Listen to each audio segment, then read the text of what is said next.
आज की हमारी चर्चा का विषय है शरीर का एक अदृश्य लेकिन बेहद शक्तिशाली नेटवर्क, अंतःस्रावी तंत्र यानी एंडोक्राइन सिस्टम। हमारे पास कुछ बेहतरीन विजुअल स्लाइड्स भी हैं जो इस जटिल विषय को आसान बनाएंगी।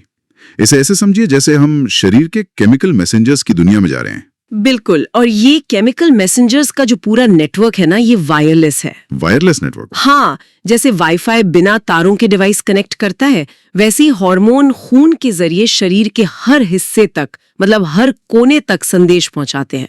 ये शरीर का अपना इंटरनल कम्युनिकेशन सिस्टम है। बहुत बढ़िया। दूसरी स्लाइड देखते हैं।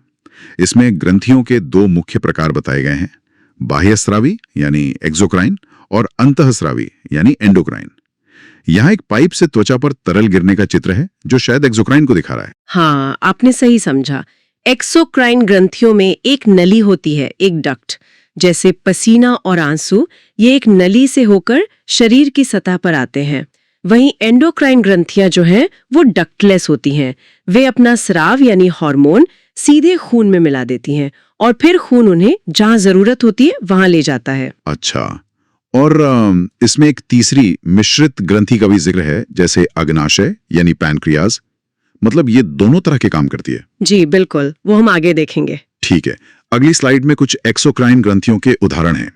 यकृत यानी लिवर, लिखा है कि ये सबसे बड़ी बाह्य स्रावी ग्रंथि है जो पित्त रस बाइल बनाती है। हाँ, और लैक्राइमल ग्रंथि सबसे छोटी है जो आंसू बनाती है।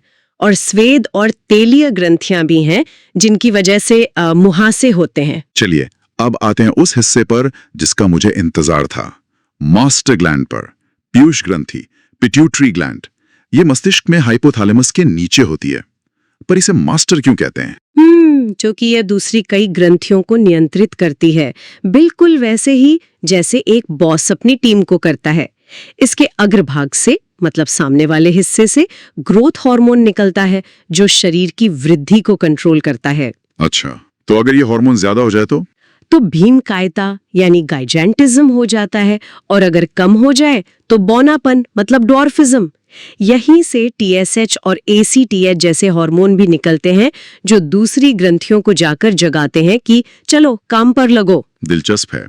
अगली स्लाइड में इसके पिछले हिस्से के हार्मोन बताए गए।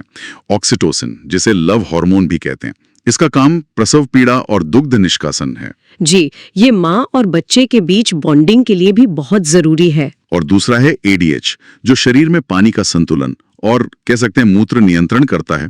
तो सोचिए, एक मटर के दाने जितनी ग्रंथि कितने जरूरी काम कर रही है। वाकई मस्तिष्क में एक और छोटी ग्रंथि है, पीनियल ग्रंथि। स्लाइड में इसे तीसरी आंख या जैविक घड़ी यानी बायोलॉजिकल क्लॉक कहा गया है। इसका क्या मतलब है? इसका काम है हमारे सोने और जागने के चक्र को नियंत्रित करना। यहाँ एक दिलचस्प बात यह है कि इसका हार्मोन मेलेटोनिन अंधेरे में ज्यादा बनता है जो हमें नींद का सिग्नल देता है। अच्छा, तो यही कारण है कि रात में मोबाइल की नीली रोशनी हमारी नींद में बाधा डाल सकती है ना? आपने बिल्कुल सही नस पकड़ी है। वो रोशनी इस जैविक घड़ी को कंफ्यूज कर देती है। दिमाग को लगता है अभी दिन है और मेलेटोनिन बनना कम हो जाता है। समझ गया। अब गर्दन में स्थित अवटू ग्रंथि यानी थायराइड पर आते हैं। इसका आकार तितली जैसा होता है और ये सबसे बड़ी अंतःस्रावी ग्रंथि है। बिल्कुल, इसका मुख्य काम है थायरॉक्सिन हार्मोन बनाना। ये हमारे शरीर के मेटाबॉलिज्म का इंजन है और इस इंजन को चलाने के लिए आयोडीन नाम का ईंधन चाहिए। और आयोडीन की कमी से घेंगा रोग होता है जिसमें गला फूल जाता है। ज्यादा बन जाए तो ग्रेव्स रोग हो जाता है जिसमें सब कुछ बहुत तेज हो जाता है। थायराइड के ठीक ऊपर 4 छोटी पैराथायराइड ग्रंथियां होती हैं।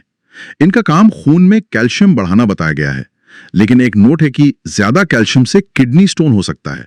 ये कैसे होता है? हाँ, ये संतुलन का एक और बहुत अच्छा उदाहरण है। पीटीएच हार्मोन हड्डियों से कैल्शियम निकालकर खून में लाता है। अगर ये ज्यादा हो जाए तो खून में कैल्शियम भी ज्यादा हो जाता है।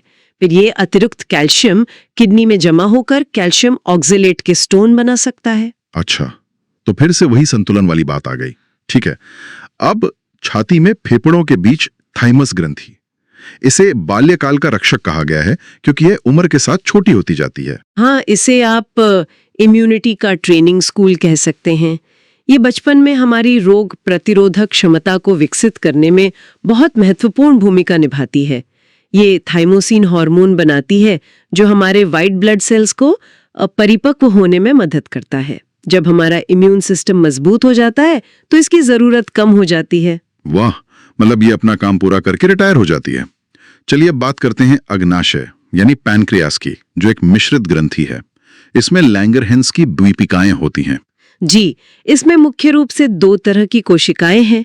अल्फा सेल्स ग्लूकागॉन बनाती हैं जो ब्लड शुगर बढ़ाता है, और बीटा सेल्स बनाती हैं इंसुलिन।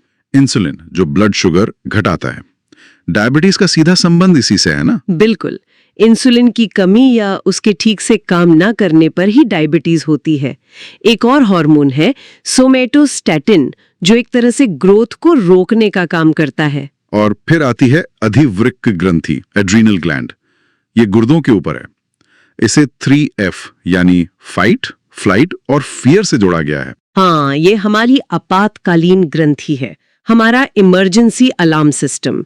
जब हम डरते हैं या गुस्सा होते हैं तो ये एड्रेनालिन हार्मोन छोड़ती है, और फिर दिल की धड़कन और ब्लड प्रेशर तेजी से बढ़ जाता है, ताकि शरीर उस स्थिति का सामना करने के लिए तैयार हो सके।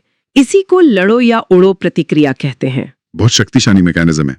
चलिए अंतिम कुछ स्लाइड्स पुरुष और महिला हार्मोन पर हैं। वृषण यानी कि टेस्टिस केवल पुरुषों में होते हैं और टेस्टोस्टेरोन बनाता है। जी, टेस्टोस्टेरोन शुक्राणु जनन मतलब स्पर्म प्रोडक्शन के लिए जरूरी है, और पुरुषों में दाढ़ी, मूंछ, भारी आवाज जैसे द्वितीयक लक्षणों के लिए भी यही जिम्मेदार है। वहीं अंडाशय ओवरीज केवल महिलाओं में होते हैं और ये ईस्ट्रोजन व प्रोजेस्टेरोन बनाते हैं। बिल्कुल, ईस्ट्रोजन मासिक धर्म और महिला लक्षणों को नियंत्रित करता है, जबकि प्रोजेस्टेरोन गर्भावस्था में सहायक होता है।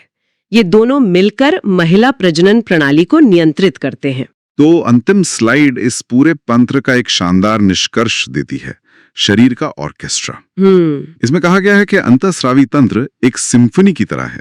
पीयूष ग्रंथि निर्देशक है, थायराइड ऊर्जा देता है और एड्रेनल सुरक्षा करता है। ये उपमा इस पूरी चर्चा का सार है। सही में, जैसे एक ऑर्केस्ट्रा में हर वाद्य यंत्र का सही सुर में बजना जरूरी है, वैसे ही शरीर में हर हार्मोन का संतुलित मात्रा में होना स्वस्थ जीवन का आधार है। कोई भी एक हार्मोन ज्यादा या कम हो जाए तो पूरी सिम्फनी बिगड़ जाती है। बिल्कुल।